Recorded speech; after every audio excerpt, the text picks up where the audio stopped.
नक्षत्र संबंधी पिंड का वर्णन। शंकर जी कहते हैं, देवी, अब मैं प्राणियों के शुभाशुभ फल की जानकारी के लिए नक्षत्रिक पिंड का वर्णन करूंगा। जिस राजा या मनुष्य के लिए शुभाशुभ फल का ज्ञान करना हो, उसकी प्रतिकृति रूप से एक मनुष्य का आकार बनाकर सूर्य जिस नक्षत्र में हो, उससे 3 नक्षत्र उसके मस्तक में, 1 मुख में, 2 नेत्रों में, 4 हाथ और पैर में, 5 हृदय में और 5 जानु में लिखकर आयु वृद्धि का विचार करना चाहिए। सिर वाले नक्षत्रों में संग्राम अर्थात कार्य करने से राज्य की प्राप्ति होती है। मुख वाले नक्षत्र में सुख, नेत्र वाले नक्षत्रों में सुंदर सौभाग्य, हृदय वाले नक्षत्रों में द्रव्य संग्रह, हाथ वाले नक्षत्रों में चोरी और पैर वाले नक्षत्रों में मार्ग में ही मृत्यु। इस तरह क्रमशः फल होते हैं। अब कुंभ चक्र कह रहे हैं। 8 कुंभ को पूर्वादि 8 दिशाओं में स्थापित करना चाहिए। प्रत्येक कुंभ में 3-3 नक्षत्रों की स्थापना करने पर 8 कुंभों में 24 नक्षत्रों का निवेश हो जाने पर 4 नक्षत्र शेष रह जाएंगे। इन्हें ही सूर्य कुंभ कहते हैं। यह सूर्य कुंभ अशुभ होता है। शेष पूर्वादि दिशाओं वाले कुंभ संबंधी नक्षत्र शुभ होते हैं। इसका उपयोग नाम नक्षत्र से दैनिक नक्षत्र तक गिनकर उसी संख्या से करना चाहिए। अब मैं संग्राम में जय पराजय का विवेक प्रदान करने वाले सर्पाकार राहु चक्र का वर्णन करता हूँ। प्रथम 28 बिंदुओं को लिखें, उसमें 3-3 का विभाग कर दें। इस तरह 8 विभाग कर देने पर 24 नक्षत्रों का निवेश हो जाएगा। 4 शेष रह जाएंगे, उस पर रेखा करें। इस तरह करने पर सर्पाकार चक्र बन जाएगा। जिस नक्षत्र में राहु रहे, उसको सर्प के फण में लिखें। उसके बाद उसी नक्षत्र से प्रारंभ करके क्रमशः 27 नक्षत्रों का निवेश करें। सर्पाकार राहु चक्र का फल। मुख वाले 7 नक्षत्रों में संग्राम करने से मरण होता है। स्कंद वाले 7 नक्षत्रों में युद्ध करने से पराजय होती है। पेट वाले 7 नक्षत्रों में युद्ध करने से सम्मान तथा विजय की प्राप्ति होती है। कटी वाले नक्षत्रों में संग्राम करने से शत्रुओं का हरण होता है। पुच्छ वाले नक्षत्रों में संग्राम करने से कीर्ति होती है और राहु से दृष्ट नक्षत्र में संग्राम करने से मृत्यु होती है। इसके बाद फिर सूर्य से राहु तक ग्रहों के बल का वर्णन करूंगी। अर्ध्या मेष का वर्णन करते हैं। जैसे 4 प्रहर का एक दिन होता है, तो एक दिन में 8 अर्ध प्रहर होंगे। यदि दिन मान 32 दंड का हो, तो एक अर्ध प्रहर का मान 4 दंड का होगा। दिनमान प्रमाण में 8 से भाग देने पर जो लब्धि होगी, वही एक अर्ध प्रहर का मान होता है। रवि आदि 7 वारों में प्रत्येक अर्ध प्रहर का कौन ग्रह स्वामी होगा, इस पर विचार करते हुए केवल रविवार के दिन प्रत्येक अर्ध प्रहर के स्वामियों को बता रहे हैं। जैसे रविवार में 1 से लेकर 8 अर्ध प्रहरों के स्वामी क्रमशः सूर्य, शुक्र, बुध, सोम, शनि, गुरु, मंगल और राहु ग्रह होते हैं। इनमें जिस विभाग का स्वामी शनि होता है, वह समय शुभ कार्यों में त्याज्य है और उसे ही वार वेला कहते हैं। विशेष रविवार के अर्ध्यामेशों को देखने से यह अनुमान होता है कि रविवार के अतिरिक्त जिस दिन का अर्ध्यामेश जानना हो, तो प्रथम अर्ध्यामेश तो दिनपति ही होगा और बाद के अर्ध्यामों में स्वामी 6 संख्या वाले ग्रह होंगे। शनि, सूर्य तथा राहु को यत्न से पीठ पीछे करके जो संग्राम करता है, वह सैन्य समुदाय पर विजय प्राप्त करता है तथा जुआ, मार्ग और युद्ध में सफल होता है। नक्षत्रों की स्थिरादि संज्ञा तथा उसका प्रयोजन कहते हैं। रोहिणी, तीनों उत्तराएं, मृगशिरा, इन 5 नक्षत्रों की स्थिर संज्ञा है। अश्विनी, रेवती, स्वाति, धनिष्ठा, शतभिषा, इन 5 नक्षत्रों की क्षिप्र संज्ञा है। इनमें यात्रार्थी को यात्रा करनी चाहिए। अनुराधा, हस्त, मूल, मृगशिरा, पुष्य, पुनर्वसु, इनमें प्रत्येक कार्य हो सकता है। ज्येष्ठा, चित्रा, विशाखा, तीनों पूर्वाएं, कृतिका, भरणी, मघा, आद्रा, आश्लेषा, इनकी दारुण संज्ञा है। स्थिर कार्यों में स्थिर संज्ञा वाले नक्षत्रों को लेना चाहिए। यात्रा में क्षिप्र संज्ञक नक्षत्र उत्तम माने गए हैं। मृदु संज्ञक नक्षत्रों में सौभाग्य का काम तथा उग्र संज्ञक नक्षत्रों में उग्र काम करना चाहिए। दारुण संज्ञक नक्षत्र दारुण, भयानक, काम के लिए उपयुक्त होते हैं। अब अधोमुख, तिर्यकमुख आदि नक्षत्रों का नाम तथा प्रयोजन कहती हूँ। कृतिका, भरणी, आश्लेषा, विशाखा, मघा, मूल तीनों पूर्वाएं ये अधोमुख नक्षत्र हैं। इनमें अधोमुख कर्म करना चाहिए। उदाहरणार्थ कूप, तड़ाग, विद्याकर्म, चिकित्सा, स्थापन, नौका निर्माण, कूपों का विधान, गड्ढा खोदना आदि कार्य इन्हीं अधोमुख नक्षत्रों में करना चाहिए। रेवती, अश्विनी, चित्रा, हस्त, स्वाति, पुनर्वसु, अनुराधा, मृगशिरा, ज्येष्ठा ये 9 नक्षत्र त्र्यंकमुख हैं। इनमें राज्याभिषेक, हाथी तथा घोड़े को पट्टा बांधना, बाग लगाना, गृह तथा प्रसाद का निर्माण, प्राकार बनाना, क्षेत्र, तोरण, ध्वजा, पताका लगाना इन सभी कार्यों को करना चाहिए।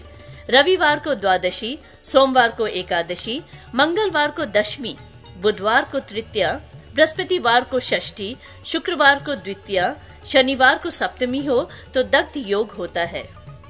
अब त्रिपुष्कर योग बतलाते हैं।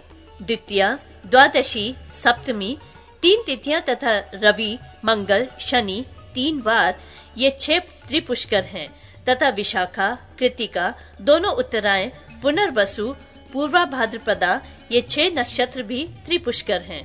अर्थात शनि, रवि, मंगलवारों में द्वितीया, सप्तमी, द्वादशी में से कोई तिथि हो तथा उपर्युक्त नक्षत्रों में से कोई नक्षत्र हो तो त्रिपुष्कर योग होता है।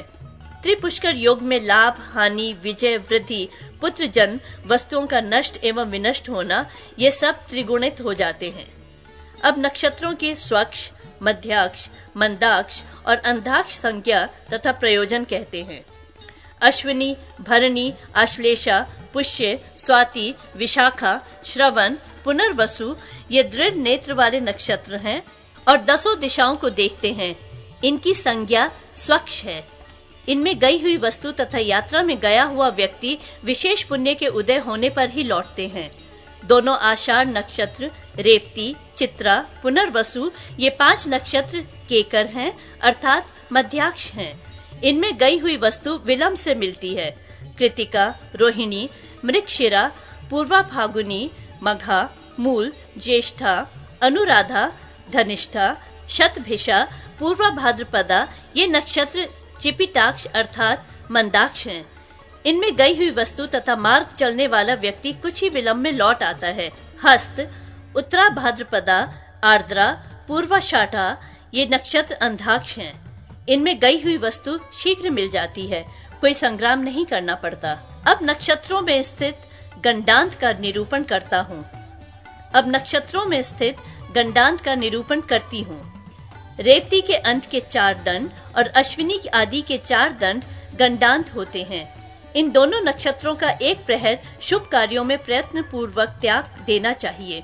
आश्लेषा के अंत का तथा मघा के आदि के 4 दंड द्वितीय गंडांत कहे गए हैं। भैरवी, अब तृतीय गंडांत को सुनो। ज्येष्ठा तथा मूल के बीच का एक प्रहर बहुत ही भयानक होता है। यदि व्यक्ति अपना जीवन चाहता हो तो उसे इस काल में कोई शुभ कार्य नहीं करना चाहिए। इस समय में यदि बालक पैदा हो तो उसके माता पिता जीवित नहीं रहते। इस प्रकार आदि आग्नेय महापुराण में नक्षत्रों के निर्णय का प्रतिपादन नामक 126वां अध्याय पूरा हुआ।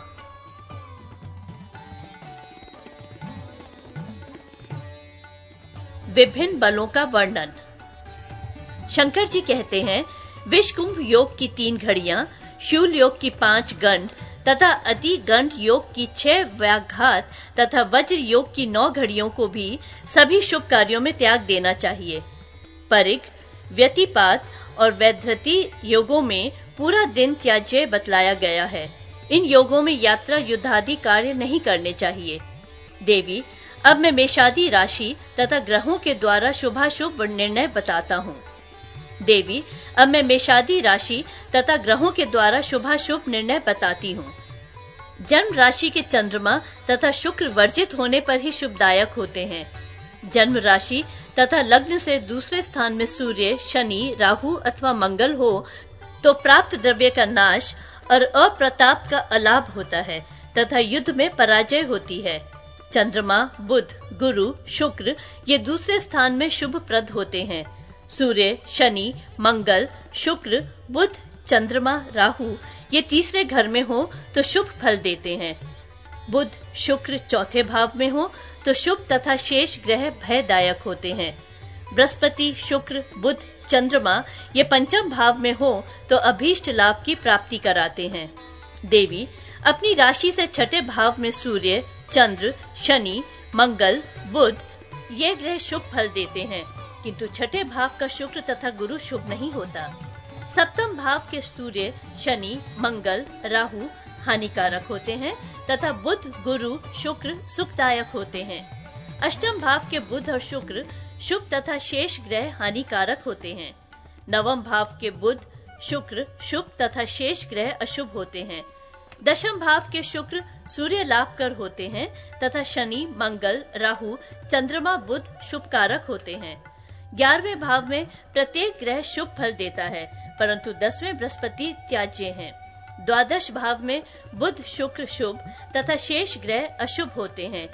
एक दिन रात में 12 राशियां भोग करती हैं। अब मैं उनका वर्णन कर रहा हूँ। अब मैं उसका वर्णन कर रही हूँ। राशियों का भोग काल तथा चरादि संज्ञा तथा प्रयोजन कह रहे हैं।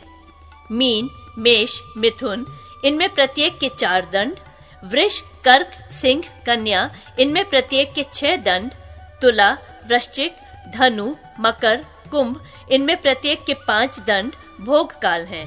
सूर्य जिस राशि में रहते हैं उसी का उदय होता है और उसी राशि से अन्य राशियों का भोग काल प्रारंभ होता है। मेषादि राशियों की क्रमशः चर, स्थिर और द्विस्वभाव संज्ञा होती है। जैसे मेष, कर्क, तुला, मकर इन राशियों की चर संज्ञा है। इनमें शुभ तथा अशुभ स्थायी कार्य करने चाहिए। वृष, सिंह, वृश्चिक, कुंभ इन राशियों की स्थिर संज्ञा है। इनमें स्थायी कार्य करना चाहिए। इन लग्नों में बाहर गए हुए व्यक्ति से शीघ्र समागम नहीं होता तथा रोगी को शीघ्र रोग से मुक्ति नहीं प्राप्त होती। मिथुन, कन्या, धनु, मीन इन राशियों की द्विस्वभाव संज्ञा है। ये द्विस्वभाव संज्ञक राशियां प्रत्येक कार्य में शुभ फल देने वाली हैं। इनमें यात्रा, व्यापार, संग्राम, विवाह एवं राज दर्शन होने पर वृद्धि, जय तथा लाभ होते हैं और युद्ध में विजय होती है। अश्विनी नक्षत्र की 20 ताराएं हैं और घोड़े के समान उसका आकार है। यदि इसमें वर्षा हो तो एक रात तक घनघोर वर्षा होती है। यदि भरणी में वर्षा आरंभ हो तो 15 दिन तक लगातार वर्षा होती रहती है।